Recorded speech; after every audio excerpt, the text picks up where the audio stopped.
Langsung ya. Baik, Assalamualaikum warahmatullahi wabarakatuh. Sebelumnya perkenalkan, kami dari kelas S1 Akuntansi K2 dari kelompok 4. Saya Gistan Faiz Mawanda dengan NPM akhir 4110. Saya Listia Umayanti dengan NPM akhir 4106. Saya Risyana Joirawan dengan NPM akhir 4126. Saya Anissa Rahmasagiri dengan NPM terakhir 4078. Jadi di sini kita akan menginformasikan terkait hasil kerja hasil diskusi kelompok kami di mata kuliah praktik akuntansi biaya pertemuan ke-8. Baik, untuk mempersingkat waktu, mari kita langsung mulai saja.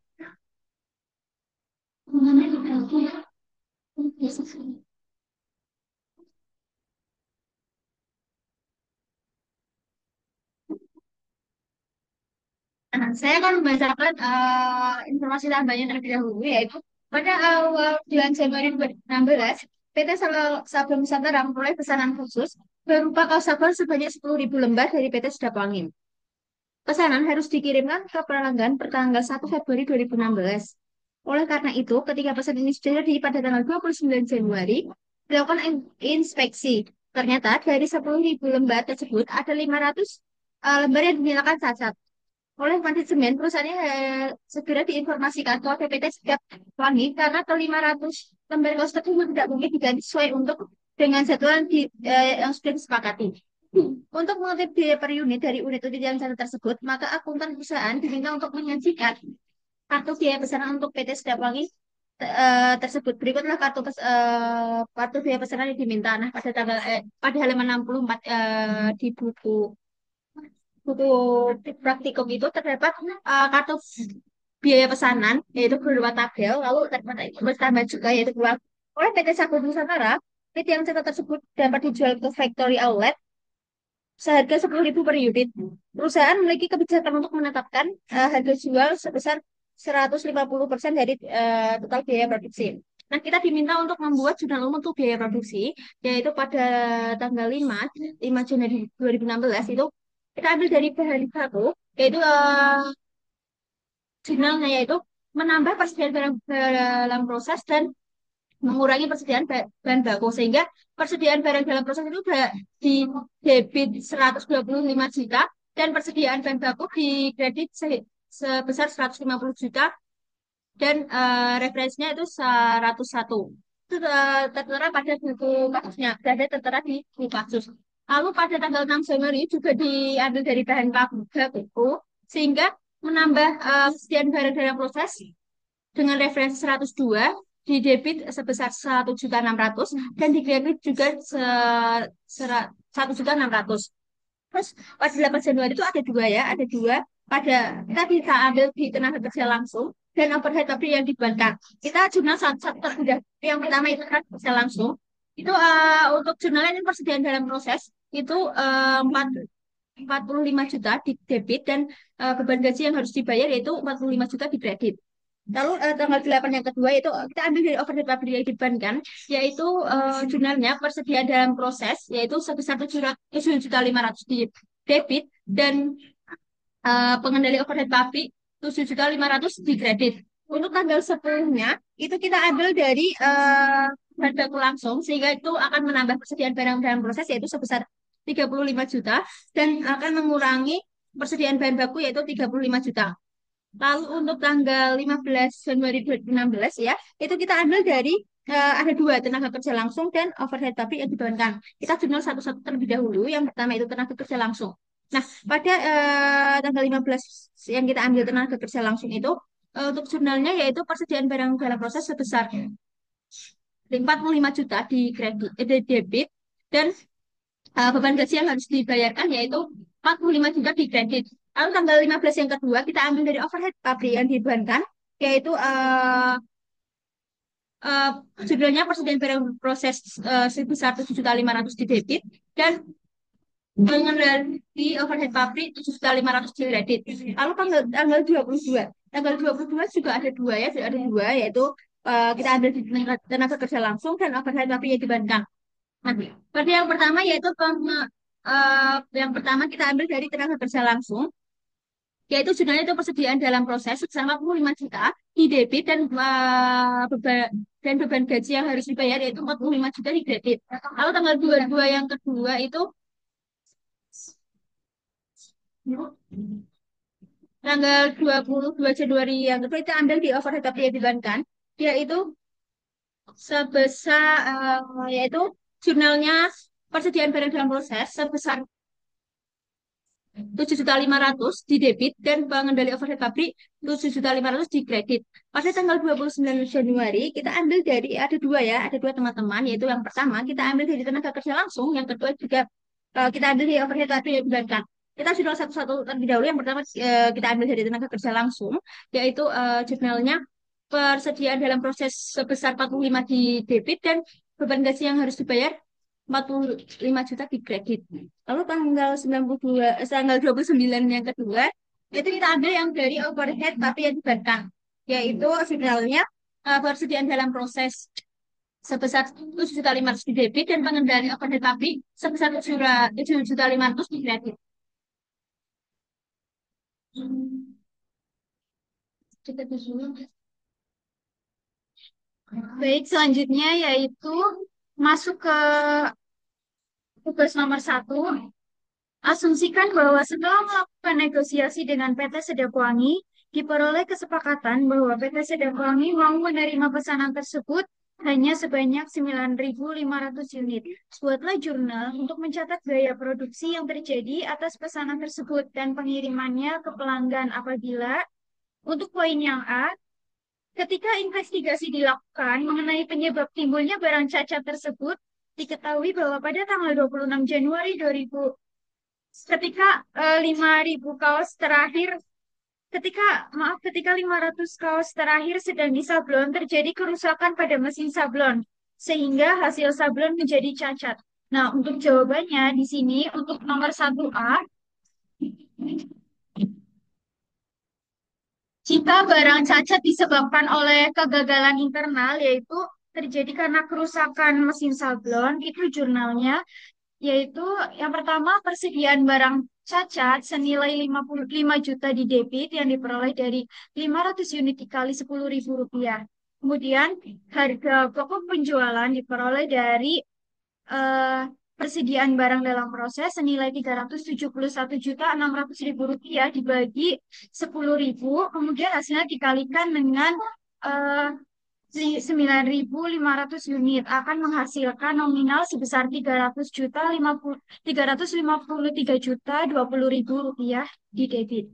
Kemudian untuk beban lain-lain senilai 13.580.000 yang ada di debit diperoleh dari eh, persediaan barang dalam proses dibagi dengan 10.000, nanti hasilnya dikalikan dengan 500 unit, kemudian hasilnya dikurangi dengan 10.000 rupiah akan menghasilkan nominal sebesar 13.580.000 rupiah. Kemudian untuk di kredit itu ada akun persediaan barang dalam proses senilai 371.600.000 rupiah yang sudah tertera pada kartu biaya pesanan.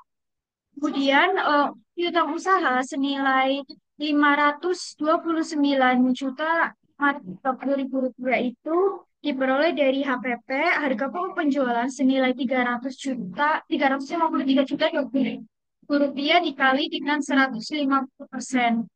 Pendapatan penjualan perhitungannya juga sama. Kemudian untuk nomor 1B, ketika dilakukan investigasi ditemukan bahwa pelanggan melakukan perubahan desain sablon yang baru diinformasikan ke perusahaan pada tanggal 11 Januari 2016. Akibatnya 500 unit pertama yang sudah terlanjur disablon tidak sesuai dengan desain yang baru. Untuk jurnalnya, persediaan barang dicatat senilai 5 juta diperoleh dari 500 unit dikali 10.000 rupiah. Kemudian harga pokok penjualan diperoleh dari persediaan barang dalam proses senilai 371.600.000 rupiah dikurangi dengan persediaan barang cacat senilai 5 juta, maka akan menghasilkan nominal sebesar 366 juta 600.000 ya pada debit. Kemudian kreditnya yaitu persediaan barang dalam proses senilai 371.600.000 rupiah yang sudah tertera pada kartu biaya pesanan. Kemudian untuk piutang usaha senilai 549.900.000 rupiah diperoleh dari harga pokok penjualan dikali 150% di debit. Kemudian untuk pendapatan penjualan, perhitungannya juga sama, 150% dikali harga pokok penjualan. Baik, yang selanjutnya yaitu nomor 2, yaitu asumsikan bahwa setelah melakukan negosiasi dengan PT Sedapwangi diperoleh kesepakatan bahwa PT Sedapwangi meminta penyelesaian penuh atas seluruh pesanannya. Berarti perusahaan harus melakukan pengerjaan kembali untuk 500 unit yang cacat tersebut. Pengerjaan kembali akan membutuhkan tambahan bahan baku senilai 16.160 dan 1 jam tenaga kerja langsung dengan tarif 18.000 per jam untuk setiap unit yang cacat. Overhead dibebankan ke produksi berdasarkan jam tenaga kerja langsungnya, yaitu dengan tarif 3.000 per jam. Selanjutnya yang untuk jurnal yang A itu, ketika investigasi dilakukan mengenai penyebab timbulnya barang cacat tersebut diketahui pada tanggal 26 Januari, ketika 500 ton terakhir sudah ditabrak. Terjadi kerusakan pada mesin sablon sehingga hasil sablon menjadi cacat. Jadi untuk yang 2A itu disebabkan oleh kegagalan internal, maka jurnalnya yaitu beban lain-lain karena kerugian atau biaya itu ditanggung oleh perusahaan. Beban lain-lain di debit senilai 18.580. 18.580 itu diperoleh dari penjumlahan akun yang ada di kredit yaitu persediaan bahan baku sebesar 8.080.000 itu diperoleh dari 500 500 buah kaos sablon yang cacat itu dikali dengan tambahan untuk bahan bakunya yaitu 16.160. Ya, untuk beban gaji yang masih harus dibayar yaitu 9 juta itu diperoleh dari jam tenaga kerja langsung untuk satu produk eh, unit yang cacat itu 500 dikali 18.000. Untuk pengendali overhead itu sebesar 1.500.000 diperoleh dari 500 dikali 3.000 per jam overhead. Untuk jurnal yang selanjutnya yaitu harga pokok penjualan dan 371.600.000 itu sudah tertera di kartu biaya pesanan di awal. Untuk yang di akun kreditnya itu persediaan barang dalam proses sebesar 371.600.000. Untuk jurnal yang selanjutnya itu piutang usaha di debit sebesar 557.400.000 rupiah itu diperoleh dari harga pokok penjualan yaitu 371.600.000 rupiah itu dikali dengan harga jualnya yaitu 150% dari biaya produksinya. Eh, Dan akun yang dikreditnya yaitu pendapatan penjualan sama 557.400.000 rupiah.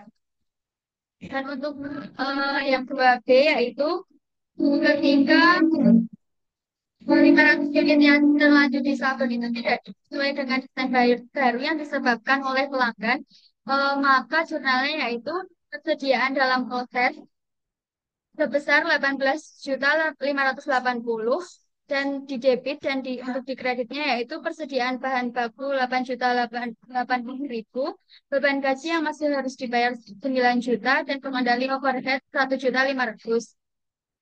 Untuk jurnal selanjutnya itu harga pokok penjualan sebesar 390.180.000 di debit dan persediaan barang dalam proses 390.180.000 di kredit. 390.180.000 ini diperoleh dari total HPP di awal yaitu 371.600 ditambah dengan persediaan barang dalam proses yaitu 18.580.000 dan menghasilkan HPP yang akan diperoleh yaitu 390.180.000. Dan untuk jurnal yang terakhir yaitu piutang usaha sebesar 585.270.000 di debit dan pendapatan penjualan 585.270.000 di kredit diperoleh dari harga pokok penjualan dikali dengan tarif untuk setiap harga jualnya yaitu 150%. Yang selanjutnya yaitu nomor 3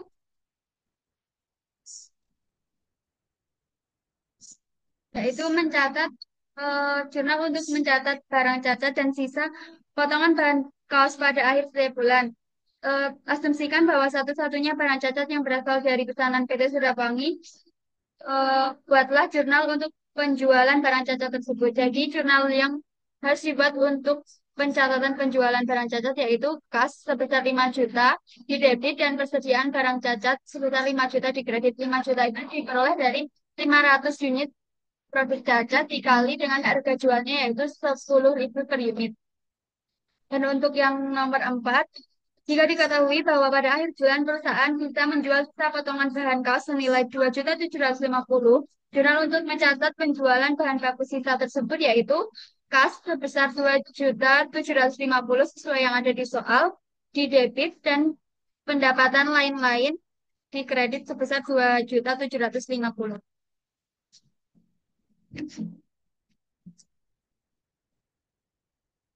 Baik, yang selanjutnya adalah nomor 5, yaitu menurut Anda, apakah kebijakan mutu perusahaan sudah sesuai dengan konsep manajemen mutu total?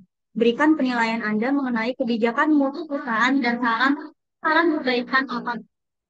Jadi sebelumnya kita perlu mengetahui terlebih dahulu apa itu manajemen mutu total. Nah, manajemen mutu total itu merupakan pendekatan manajemen yang berfokus pada kualitas dengan melibatkan semua orang pada organisasi untuk meningkatkan kualitas produk, layanan, dan meningkatkan kepuasan pelanggan. Nah, berdasarkan narasi yang terdapat di halaman 61, maka kami memiliki pendapat bahwa kebijakan mutu perusahaan ini itu masih belum sesuai konsep Total Quality Management atau TQM, dikarenakan yang poin pertama yakni pengendalian mutu hanya lewat inspeksi akhir tanpa sistem pencegahan dan perbaikan yang terstruktur.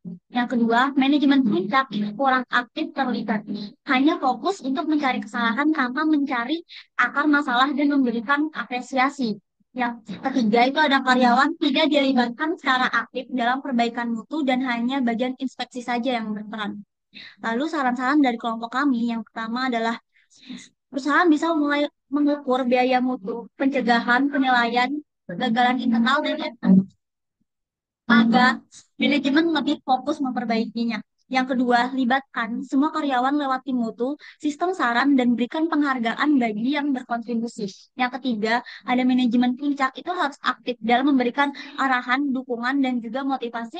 Dan yang terakhir, namun tak kalah penting, itu adakan pelatihan rutin tentang pentingnya mutu bagi seluruh karyawan.